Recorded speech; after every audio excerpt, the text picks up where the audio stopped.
भाजपात नवपर्व, नितीन नबीन यांच्याकडे पक्षाची धुरा।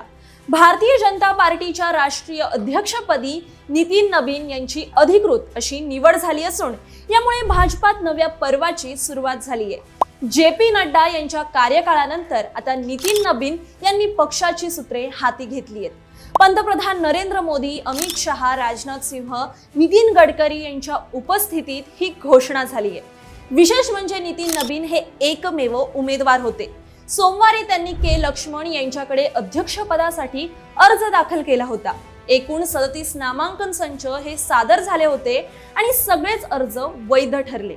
यापैकी 36 संच देशभरातील विविध राज्यातून आले होते, तर एक संच थेट भाजप संसदीय मंडळाकडून देण्यात आला होता, ज्यात पंतप्रधान नरेंद्र मोदी आणि 37 खासदारांचा समावेश होता।